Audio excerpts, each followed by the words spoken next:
everybody. This is a video, a how-to video on how to complete the first couple of slides for your argumentative essay. Okay, so the first thing is that you find this argumentative essay in Google Classroom under classwork and let's see, the argumentative essay plan. It is due. This due date is incorrect on my screen. It's correct on your screen. It is due on the 19th, okay? But of course, if you're watching this in a different year, if you're not watching this in fall 2023, that would be different, a different date. But basically, check the date. It'll be correct for you. Okay. Now, everything you need to complete this assignment is in this packet. The only things that you will do outside of this packet are if you need to do a little bit of research, reading some articles, and then your actual final draft will be in a different document, which I will talk to you about later. Everything that you need to do is linked. Whether you're in 6th or 7th grade, it tells you which slides to do. Basically, all you're going to, if a slide has a green background, you need to write on it. Also, you need to do slide 3. And then 6th graders will do slides 12 through 14, and 7th grade will do slides 13 through 15. Another key point is that basically if something is written in a blue box, that means it is instructions, directions, examples, and you should not write on it or delete it. Just leave it and use the directions. If something's written in a green box, that means go ahead and type in there. Get it? Okay. So slide 2 has a list of topics. The first 4 topics are, remember, it's not a research paper per se, but you do need to have a couple of articles that support what you're saying. So you're going to be doing a little bit of research. These 4 topics all have research articles selected for them. So if you want to select that, you can. The other thing is that you can pick a topic from here. Excuse me. If you want to do a topic that's not on here, you have to check with me and get it approved before you start working on slide 3. Okay? Whatever the timeline is. So once you've picked a topic, I, for example, did should junk food advertisements be banned during children's TV shows? Well, I have an opinion about that. I feel strongly, and so I'm going to write about it.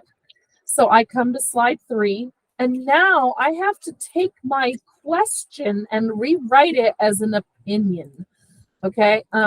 So in my topic box, I'm going to restate that question and write it as an opinion. And my opinion is that junk food should not be advertised to children. Or I could say junk food should be banned during children's television shows, but that's much wordier. And I'm going to have to write this statement several times. So I'm going to say it in the most concise way possible. Junk food should not be advertised to children. Now, the name of the game for slide 3 is all about proving your concept, so to speak. So do you have enough to write about? Do you have enough information, enough questions to write about this topic for a week and a half, 2 weeks, whatever amount of time we spend on this? So what you're going to do is write down 4 questions. So I might say, like, well, would that harm the companies? Is there even a way to monitor that? Does advertising even impact kids? How does it impact kids?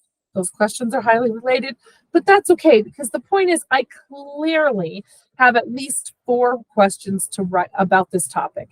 If I don't have 4 questions about this topic, I need to stop and get a new topic.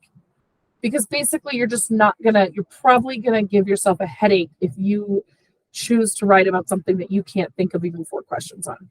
So once you check slide 3, yep, I have at least 4 questions. Good. I would copy. And then you're going to go down to your slide 4. On this presentation, it's slide 5, but it's slide 4 for you. And you're going to, right after the word prompt, you're going to paste your statement and then underline. If it shows up not underlined, underline it for me. If this stuff goes down into this green box, just delete it, okay? Now, here's the deal.